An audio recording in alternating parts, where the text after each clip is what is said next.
And now, last but not least, for today's event, I would like to introduce to you Jim Laurie, who is our staff scientist. Jim was involved in a living machine in South Burlington, Vermont, and many other places, and he's still building them. Scott Horsley mentioned John Todd's work, and Jim is one of the people implementing it. And I will just say that he is one of the exceptionally creative scientists, and we have a few of them here today. But Jim is one of the exceptionally creative scientists that I know, and you'll meet him now and again tomorrow with his homeschoolers who are also very creative. I tried to get John to come here this week, John Todd. John is so busy, and he's a little bit older than I am, and I'm 66. So you know, but I thought what I could do is talk a little bit about my experience and the people that I met, and help people see the paradigms that I went through, because I'm a biologist, but I used to work in the chemical industry, and I had a very different idea about how things worked, and then it started to change, and and Steve, what was that? It was 60,000 gallons per percent per acre. Yeah, that's what is in the cell carbon book. Yeah. And if we lose that carbon, which we've lost virtually everywhere, we've got a problem. But now what I'm thinking about is how to put it back, and that's exactly the right question. So you can see here, if you lose biodiversity, you notice this is running away from me here. All the things that you lose, we're losing it right on the screen. So, but I thought, well. It might have started with this book here. Dana Meadows died before this book was published. She spent a decade trying to put it together, and she tried to think of ways to intervene in the system, and finally friends of hers brought this out. But this saying right here, when you understand the power of self-organization, you begin to understand why biologists worship biodiversity even more than economists worship technology. So the more time you spend in biodiversity, you know, like Steve does or whatever, you'll just see things that blow your mind, and it just continues. And this world is going to restore itself. I just wonder if humans want to be part of the symbiosis. You know, and I think people in this room understand what I'm talking about. So it's very possible. Hierarchical systems evolve from the bottom up. The purpose of the upper layers of a hierarchy are to serve the purposes of the lower layers. How are we doing on that one? But that was how she looked at it. If you don't do that, it's not sustainable, you know. And you ought to be pretty scared if you're up at the top, I would think. So and I'll put that on the internet, you know. So she had this list of places to intervene in the system, and by the time the book got published, there were 12. And she says, mostly the numbers are not worth the sweat put into them. When I read that, I thought, man, I know a lot of my friends and myself spend an awful lot of time on numbers and don't do a lot. But so I thought I'd skip down to the, what's number 1 to 4? And look at these. Self-organizing systems. This is what John Todd taught me. For 4 years, John tried to get me to build something at the chemical plant because I had really nasty wastewater and I had free lab services. I had a real opportunity to do some studies.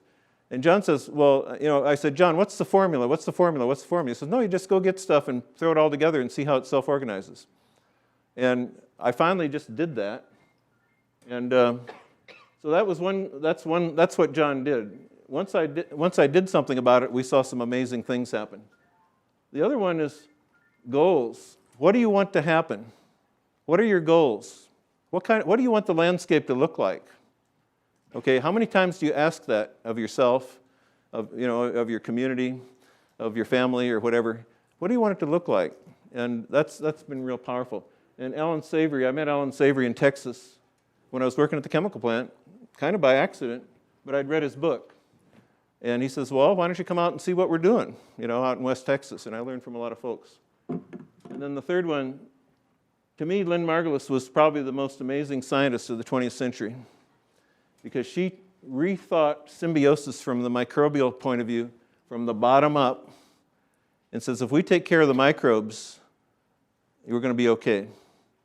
If the hierarchy takes care of the lower layers, and right now we're starting to learn about how the microbiome in our guts, if we feed it enough fiber and things like that, which I don't do enough, but maybe that'll be a project. Maybe my homeschoolers can help me with that project. But yeah, and so that's kind of where it came from. And then it's the transforming paradigms. This was an extra one they added on later. It's questioning your own beliefs. After you've figured everything out and you know all the answers, then she said, well, maybe you should question that. What are you going to learn tomorrow? And when we did this conference last year and we're talking about the carbon cycle, the stuff we've learned about the water cycle and how much bigger that is and how the carbon cycle works inside that, it's just mind-blowing. I just see much more optimism now than I did then.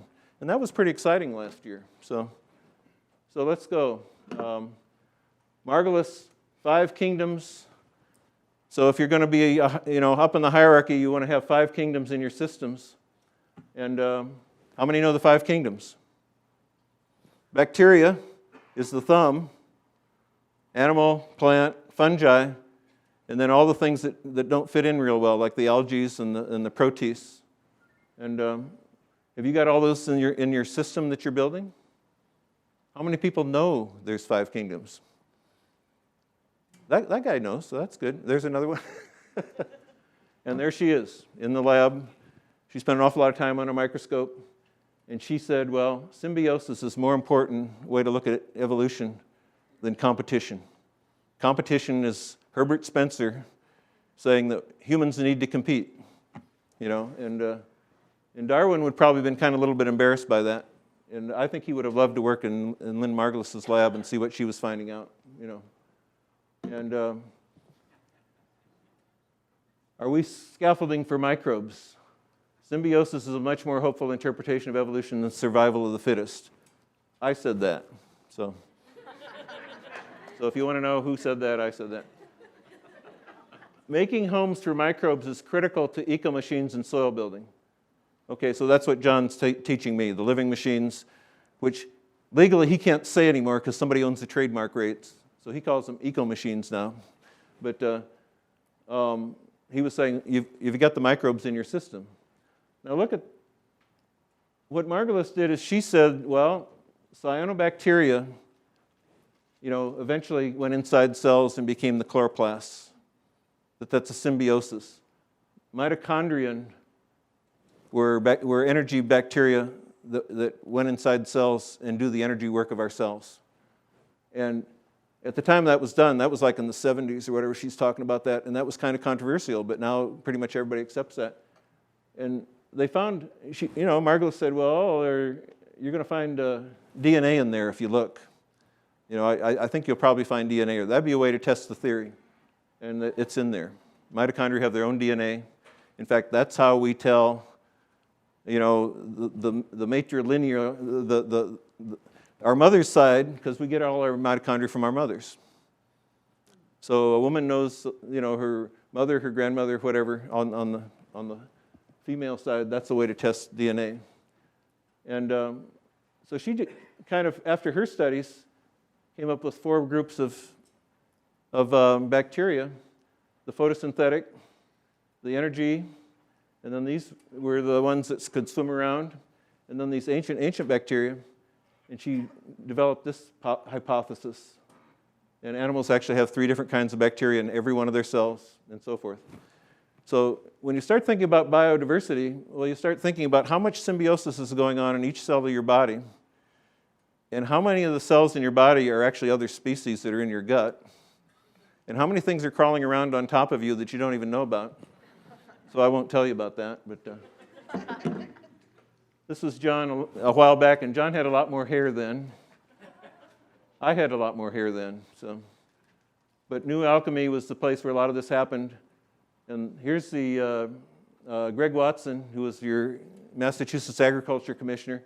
he was a city kid from Cleveland. He went out to New Alchemy and became, you know, a policy person and an agriculture person, and has really helped a lot of things in Massachusetts.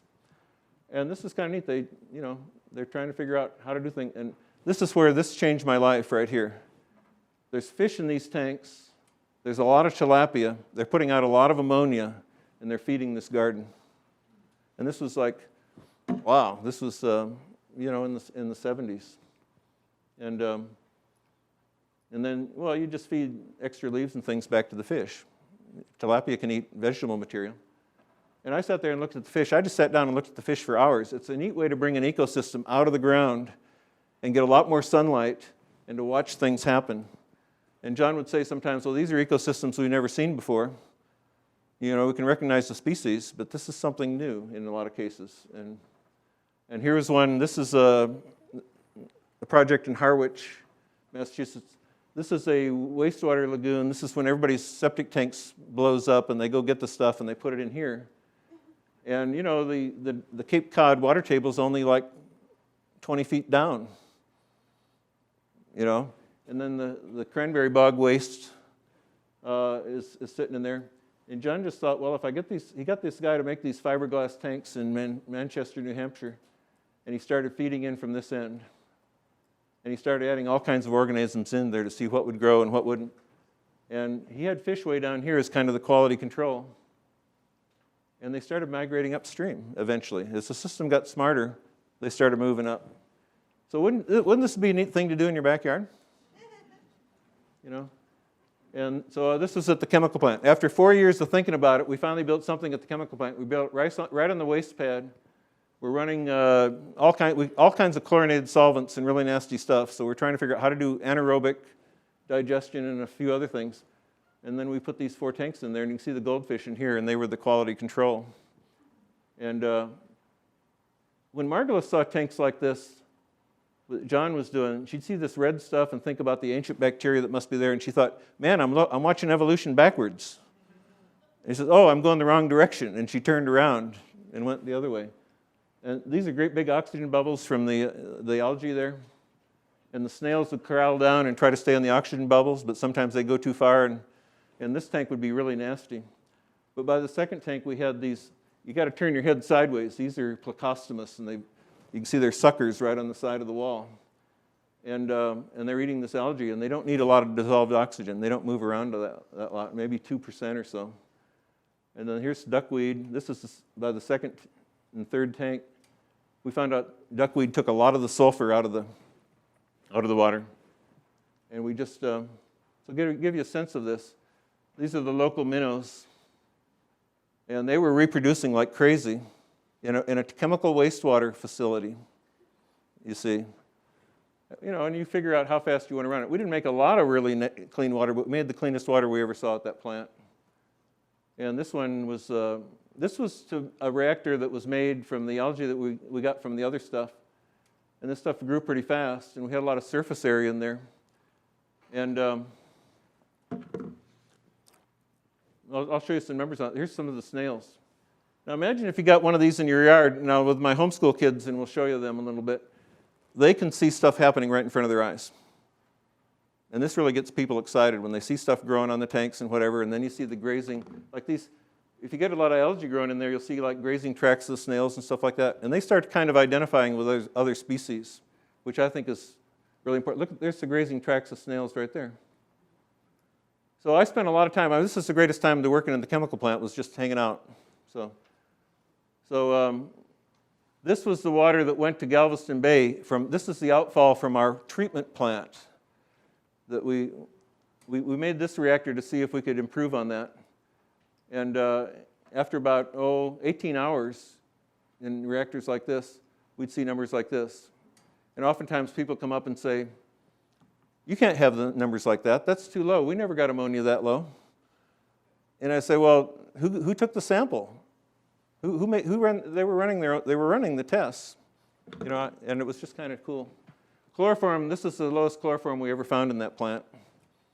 And then BPA, the hormone disruptor, we were making polycarbonate, and polycarbonate's made out of BPA.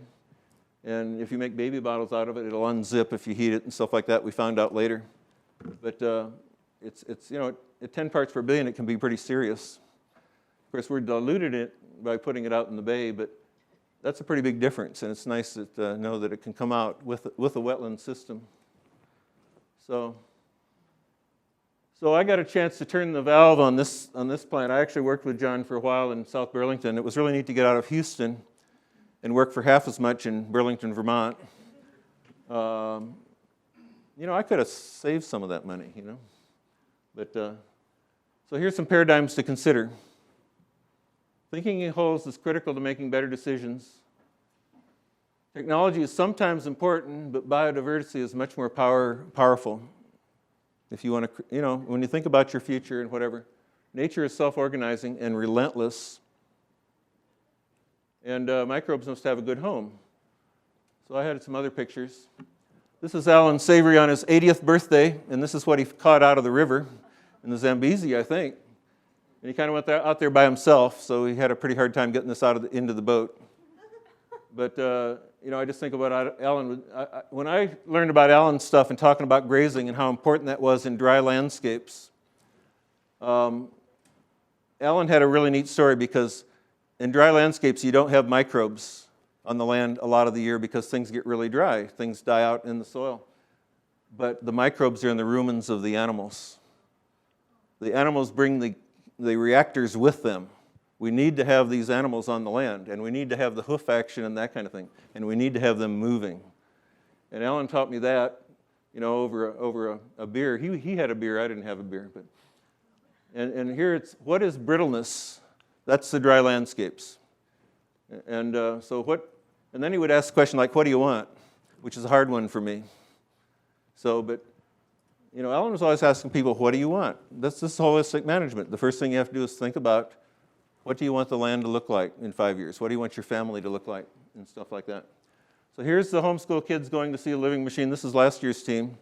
Four of our kids, you know, passed the AP biology test last year at ages 14 to 16, you know, 8th graders to sophomores. And this is this year's bunch. You will meet some of them tomorrow when they've kind of taken over my part of the show tomorrow to do their own play. I was going to have them do a biodiversity play, but they kind of want to do it more their way. So, you know, help them out a little bit. Maybe they'll do great. I think they probably will. They built this system. We got one tall tank there. And they're working on environmental science, but they're also seeing themselves as restoration ecologists and trying to learn how. And these are the 2 books I made them read. And I hear that one's already sold out. This is one of my favorite books because it talks about what Steve talked about is what did the system look like when it worked? And then, of course, cows. So we call them water and cows. That's how we describe our textbooks. And so 90% of the work will be done by other species. How do we give voice to them? You know, and John Todd taught me to think like a fish. How do we make water that fish can live in? And I had to learn a lot of chemistry. I had a lot of chemistry, but I learned a lot. But everybody know that this is Nitrobacter? It's one of the most important organisms in a wetland and gets rid of nitrite. It's so how can the symbiosis team work together to improve the process? Can humans be part of this symbiosis team? So Paul Stamets, John's now working with Stamets on fungi stuff. There's another order of magnitude of possibilities there. And then, did you know, and we're just finding this out, that beaver in Asia were killed out in about the 1300s, and Europeans had forgotten they ever had beaver, but they did. What if Asia could be rehydrated? And this is all the way to Mongolia. This is Sharon McGregor's backyard, so thank you, Sharon. This is South Dakota. We found beaver out there where you were, Michael, out in South Dakota. And, well, we found evidence of it, but and then here, so now the question is always this is the rainfall map of the United States. Where's the hardest place to do this? You know, do this rehydrating of the land. And I cried when I heard about, this is the experiment we saw in the 90s. They were actually putting cows up on the land and bringing this back to some of the most devastated land they ever saw. This was a mining tail waste. And they figured that if they could get cows out there every 2 years or so, that this land could come back. But the hard part is getting the water to them. And then the next story was these two guys. You know, John Griggs, here, you know, they got their grazing to the point where the beaver came back. And now they've got water in places, and I imagine a lot of carbon is going back into the ground. And they're going to tell their story tomorrow. And this is really exciting, because if you can rehydrate Nevada, you know, we can really do something, do wonders other places. So that's my story, and I'm sticking to it. So.